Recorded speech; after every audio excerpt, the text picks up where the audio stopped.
All right, here we go. Heck, I don't even know what the date is. November 1st. Yep, November 1st.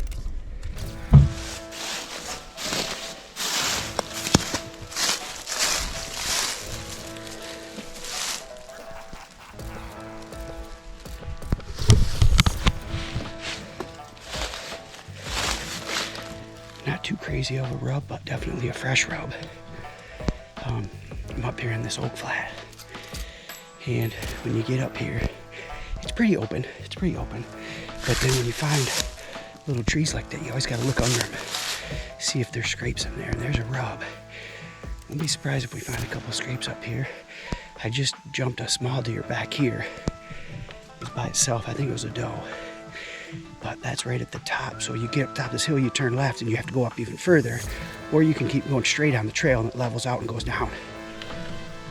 So most people stay on the trail. If you come over here though, as soon as you get off, I see another rub right up there. You will start bumping small deer.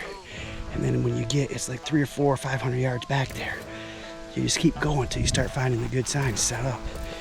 And I've shot a nice 8-point back here. I shot a real nice one over here that we couldn't find. That was like 10 years ago. And then up front over here, I've killed some good ones too, but it's a good stretch of woods. You just got to try to find where people are not. So we got a rub here, we got a rub there. Problem is the wind's coming across this way, and this goes down, so you'd be setting up all the deer be out in front of you. So you want to get on the other side of this where your wind blows across and down that side. This is like a big point, so it comes up on both sides, and then it's just a big flat along the top. So I try to get on the side that the wind's blowing, so my wind blows over the down the hill, over top of them, or when they come out into these oaks to eat, then my wind's blowing away from them. So I'm gonna go up here and look at this scrape, or this rub that I see, and then kind of head back that way. I think I'll get them coming up out of the valley on over there.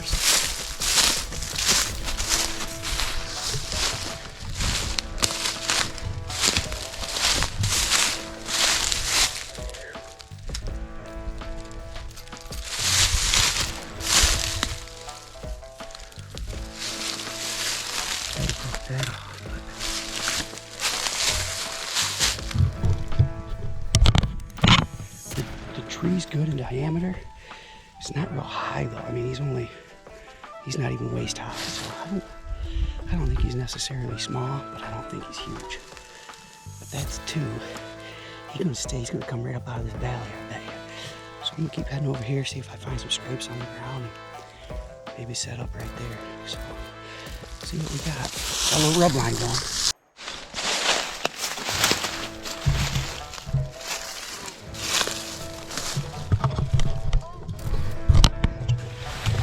This is better.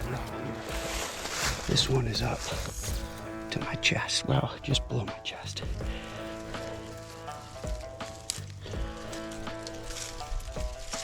Yeah, this main runway comes across, goes right down that valley right there. So I don't know. I haven't seen any scrapes though. So I think I'm gonna pass here. Push further past the spot.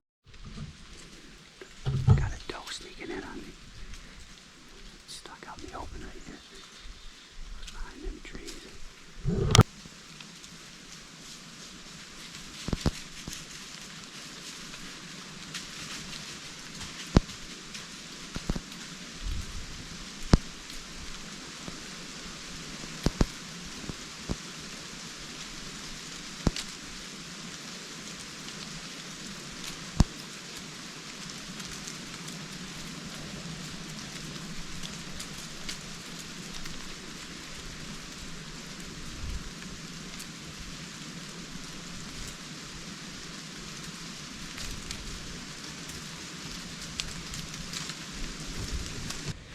That doe come right over there. I was just getting ready to set up in one of these trees.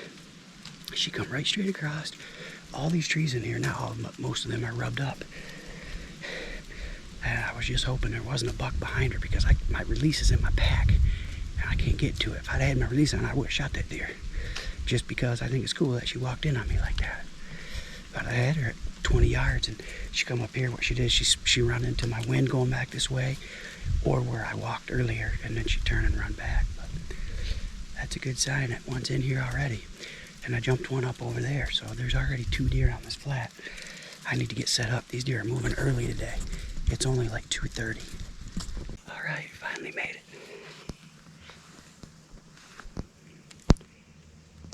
Took me 30 minutes. That's insane. I like the fact that I'm in a tree that I could not get in my climber. But it's like I searched this tree out just for that. I could climb that tree. I could climb that tree. I could climb that tree. All of them within 5 yards of this tree.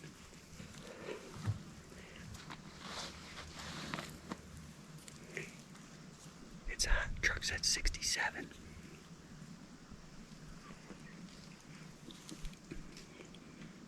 So, we've had Pepsi.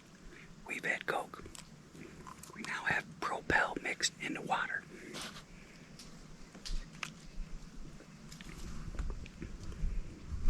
I can hear the acorns dropping.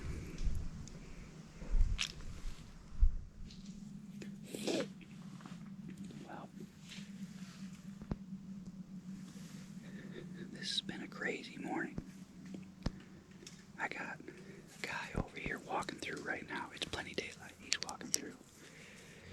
But earlier, I drove to my island spot that I haven't hunted yet this year, but the wind was right. So I was going to that, and there was a truck parked there.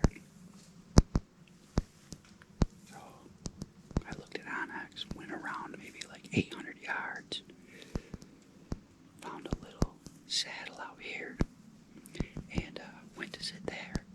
I got in there, and a guy hit me with his light. I don't know where he came from, but he's there. So I come over here, finally get set up. Breaking daylight, I'm setting up. And I got a guy walking through here. Oh, state land in Michigan, you gotta love it. I don't know where this guy came from.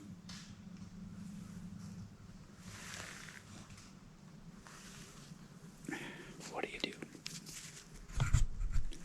On a Wednesday, of all days, on a Wednesday, the woods are loaded with people right now.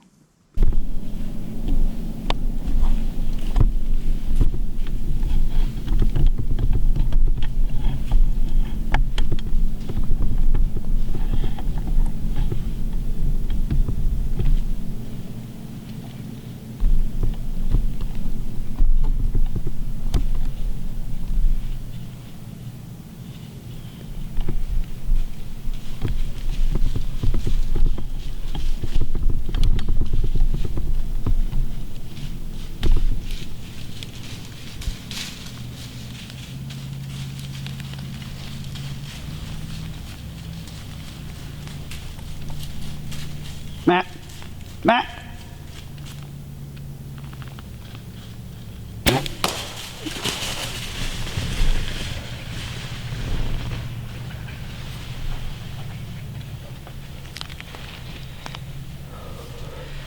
Just dumped an 8-point.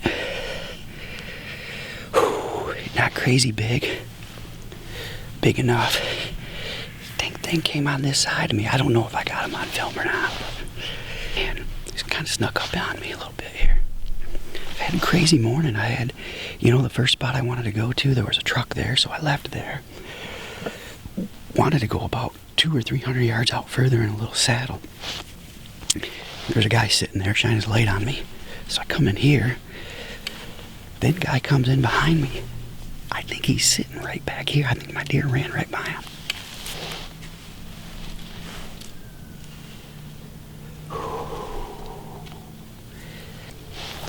I couldn't get good footage because I can't fit my camera arm between me and the tree. I thought that deer would come this way. That dude came from my truck. That's where my truck's parked. Probably 200 yards up there. He come right from it. So, whew, man. It's been a crazy morning. Very disappointed all morning with all the guys, and I made up my mind. I'm like, I'm going to sit till 11. Wait till everybody gets down. Maybe noon. I don't know. But it is 10 o'clock right now. Well, sitting here in this saddle, I was just trying to think of like how crazy this was that, you know, 2 spots that I wanted to go to, there were guys at. So I'm literally in the dark looking at Onyx going, okay, here's this. So why did I pick this spot? I never hunted here before. I don't even know this place. I found this place in the dark. But what it is there's little bowls of grass. Sit down. There's one right here about 60 yards from me. It comes up onto this knoll, and this is just like a big peninsula. It comes up on a point, and then it's flat up here. And it runs out there to that saddle that I wanted to go to. It comes like this. So there's a bowl over here to my left. Okay? And then there's one here to my right. And I know from past experience that the deer get down there and they kind of work the edges of those. So I thought, well, I'm just going to get in the middle of both of them. And that's what I did. Kind of dejected because in the dark, you know, how good can you set up in the dark? And I don't know. I got to be really lucky to get this to happen. I'll tell you that.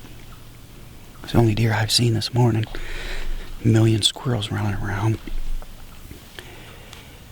I actually, when I heard that deer, I thought it was a guy come in and got up in a climber back here, and I thought he had gotten down and was walking out. It's state land in Michigan, though. As soon as you think you got a spot where nobody's at, sooner or later they're going to find it. I try to bounce around a lot. I usually don't stick to one spot very often. Coming in here in the dark though and looking on Onyx and finding this spot was something. And to get the footage, I went back and looked at the footage on here. Literally right between me and the tree, I had the camera sitting right here back because I couldn't get it past me to get out in front. It looked like pretty good footage to me. Deer's coming in, looks like you see a mule kick. So I didn't even get my GoPro on to get me drawing back my bow or anything like that. But I'm gonna go ahead, get down, head to the truck, go back to the cabin, get my deer cart, come back out and get this dude. Saturday leave for Missouri. Today's Wednesday. So get good and prepared for Missouri. And now, second season, I may head back to Minnesota for a weekend to try to fill that tag. It bothers me. It just bothers me that I pay that much money for a tag and don't fill it. It just, you know, that sort of thing don't leave you. It stays with you.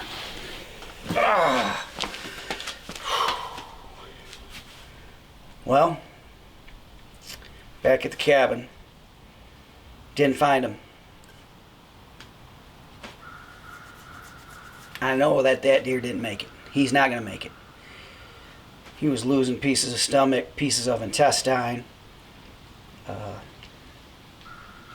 Yeah. So I called the dog, and we'll see. This guy's name's Brett. He's going to bring his dog out tonight. He said after dark, which I told him we could wait till tomorrow, but he's like, it don't matter to that dog if it's dark or not. The dog will find it. So I'm 100% sure it's a fatal shot. On the footage, you can see the deer mule kick and take off out of there. And, you know, we found a decent amount of blood going through there. He just, you know, like I said, pieces of stomach, pieces of intestine going across there. He wasn't quartering hard, but just enough. I just hit him just a little bit back, probably liver and then stomach.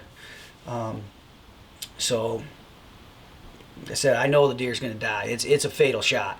So we'll get the dog out here. First time I've ever called the dog to come. I'm kind of curious. Hopefully he's just out in that marsh right there somewhere, and we just couldn't find him. So hopefully, fingers are crossed. I don't like wounding them like that.